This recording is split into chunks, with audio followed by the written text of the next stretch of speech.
So I had this idea and question in my head, just wondering about what value is and how it's created. And I've been just thinking about it for so long. And that's how my journey as an entrepreneur kind of started. And I became a student of business. I became a student of ethical wealth creation. And the question of value is a constant one that keeps coming back, right? So I think what I've learned so far is that it's important to understand uh, value is contextual and it's relative. So that's like the first pillar that I've realized is true. That something that can be valuable for you may not be valuable for someone else. So it's totally contextual onto their age, their demographic, their psychographic, what society they're coming in from, what are their beliefs that they hold, and so on and so forth. Like all of these things, when you think about value, you cannot just put it in a bucket and say it's going to be valuable for everyone. There are certain aspects, but very few things kind of work that way. Uh, most of the times, value is something contextual, relevant to that person, and it's also relative, right? So something I value more, someone else could value it less without the object changing, without the product changing in any way, right? So for example, um, I might value saving my time much more. So I'm hiring someone to do like my menial tasks or my admin tasks, but someone else might not value their services equal, right? So if I'm paying 10,000 rupees for someone to do the work, someone else might not feel that it's worth that much. For the same amount of work, maybe they are expecting it to get it done in 5k, right? 5,000 rupees. So when you see that, you realize that okay, it's not a function of that person or that service, right? That person or the service remains the same. It's just about the relative need or relative importance that the person puts on that value. Okay, so for me, if I'm saving that time, it is much more valuable, so I'm paying more. And for that person, they are not saving that much time, and so it's not that valuable for it, for them, and so they are not willing to pay more than 5,000 rupees, right, for the same thing. They would rather do it themselves rather than pay more. So uh, once you realize that these two things are true for value, that's when you are able to understand the nuances of it, understand the nuances of what you're creating, and if it's right at different places. So uh, uh, the question of how do you create value comes to this one single thing, is that are you able to solve a problem for someone, right, for another human being. And entrepreneurship at its core, or business at its core, is literally just about solving problems, right? If you want to take my money, you literally have to solve a problem for me, for which I would rather pay you money rather than figure out the solution myself and do it. Okay, so for example, understand this. I mean, it's stupid of me. It's stupid of me if I go and uh, try to learn Java, try to learn PHP, try to learn whatever different coding languages there are today, and develop my own app for whatever, for my teachings, for my content, right? I would rather pay a monthly subscription to a company who has developed the app and can just customize it to my need and get it out there, right? I would rather pay that money to to make that happen, right? So rather than spending that much time, so that's a problem that I was facing, right? Rather than spending that much time to learn and to put that effort in and so on and so forth, I'm able to remove all of that work and still solve the same problem of sharing my content in my custom way, using a platform, using a pre-made app that someone else made. So the moment I do this, I can now charge. Again, depending on whom you're targeting, whom you're talking to, you can charge more or less. All right. So you can charge less or you could charge more depending on uh, if you're talking to business owners, if you're talking to educators, if you're talking to housewives, if you're talking to doctors, and so on. Right. The people who are busy, people who are already busy, whose work is already working, as in whose products and services are already working, they are somehow willing to pay more for the same service because they value their time more, and they essentially lack time more than anything else, right? So they probably know how to do the stuff that you'll probably be doing, right? So they probably know how to solve that problem for themselves, but the time cost and the effort cost that it will have for them to solve it, they would rather do ask someone else to do it, right? So that's value for them. Now, so so at its core, value creation is just about solving problems for some other human being, okay? And it doesn't have to be uh, it doesn't have to be huge, right? It could just be that, okay, my dog needs walking, and that's a problem. I can't do that because I'm at the office. So that's a problem. That's a real world problem that a dog walker does solve. A dog walker's only job is to go to home, pick up the dog, and take him or her for the walk, and make sure that that physical exercise is happening for the dog. And it's a very small problem, but it's a very important one. Okay, small problem in the sense it's easy to solve, but it's an important one because it needs to happen every day, right? So it doesn't have to be big, like plumbing, electric. Like if my light goes off right now, if my internet goes off right now, that will be a big problem for me, and I would be willing to pay x amount of money, right, for it, just because it is a valuable problem. Okay, so yeah, so value creation is about solving problems for other human beings.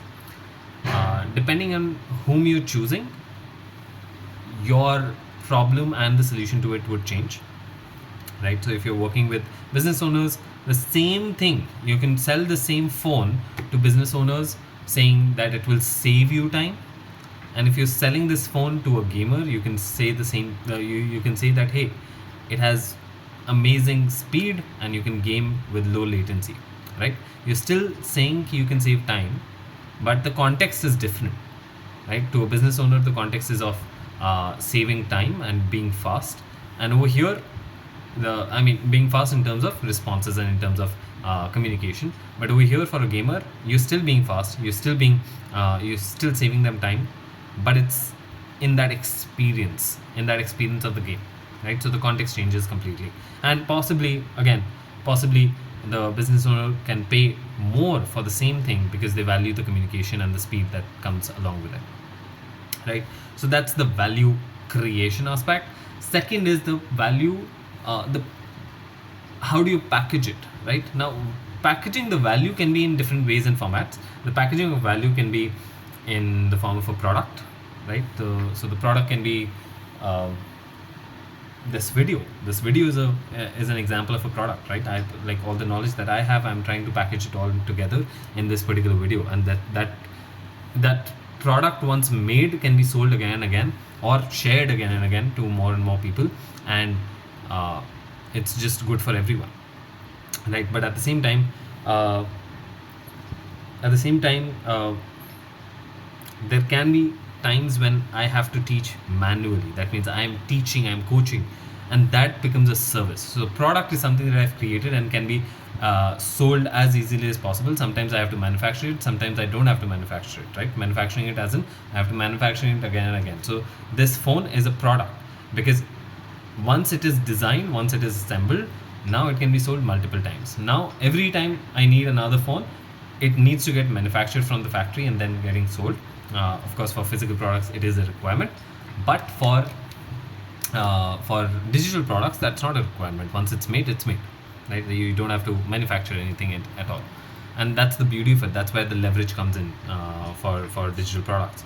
So that's one aspect of it. Second aspect of it is the second aspect of the product productization or packaging of it is the service. Service is where I have to render something manually, right? There is physical human interaction and it happens in one go. So that means right now, if rather than talking to this my camera and putting it on YouTube, if I was doing this on Zoom, then that is like a real time service that's happening, and I can I can deliver that and I can package that as well in that way, right? So that would be a service that it is happening real time. Okay. Then the next way would be a productized service. Productized service is essentially that there's a fixed thing that you're selling, but it still happens in real time. So that means it's the same workshop, right? So productized service is essentially if I do custom workshops, then that's service. But if I do productized workshop, that means I have a particular workshop that I run again and again, same topic, same slide deck, same thing that I go through again and again, but I still do it live, right? I could just record a video and put it up on YouTube, that becomes a product. But if I still do it live, and every time there's a new person coming in, and every time every time they ask me questions and I'm able to respond to them on the spot live, then that is a productized service. I'm not really recreating it, I just have to deliver it, and that becomes a productized service, right? So that's like, these are the three major categories. Of course you could do so many more, but usually product, services and productized service are the three major ways that you package your services, right? But at the end of it, yeah, value is something that is contextual. Value is something that is relative. You do really need to understand what pains, what fears, what aspirations, what hopes the other person whom you are trying to sell is coming from, and what do they want more of, and accordingly what problem am I solving, or my product or service solving for that person, right? So it comes down to that. And value can be created, right? Value is created automatically. Like possibly you're watching this video of mine for the first time, you don't know me,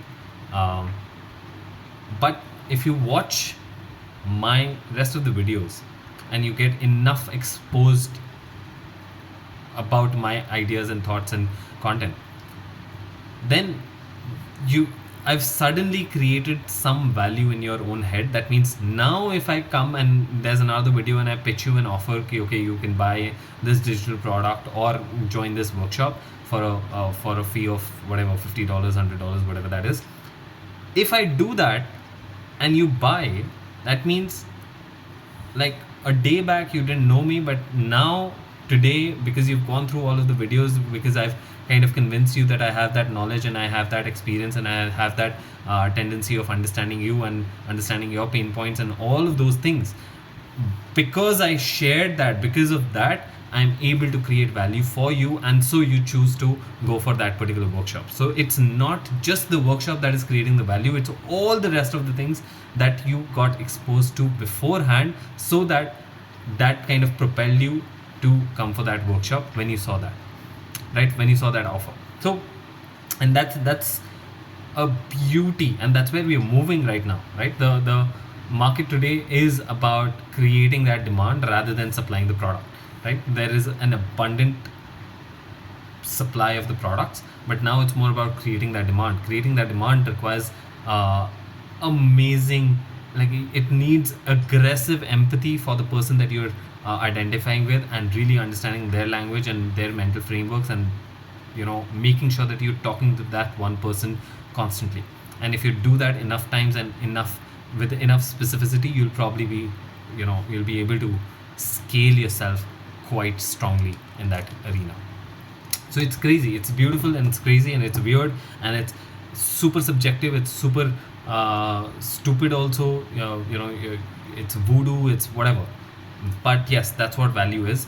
It's a very difficult topic to dissect, but it is something really important, because once you understand it, you can create value anywhere and everywhere, right? It is just, value is literally in the eye of the beholder. Whoever is going to pay the money, what do they see the value in, right? And if you figure that out, you can create that thing and you can sell that thing, and you've just made yourself some money in the process. Yeah, I hope this helped. Probably I went on a long riff, but I still hope this helped. And if you like this, please subscribe and share this video. And I will see you in the next one. Bye.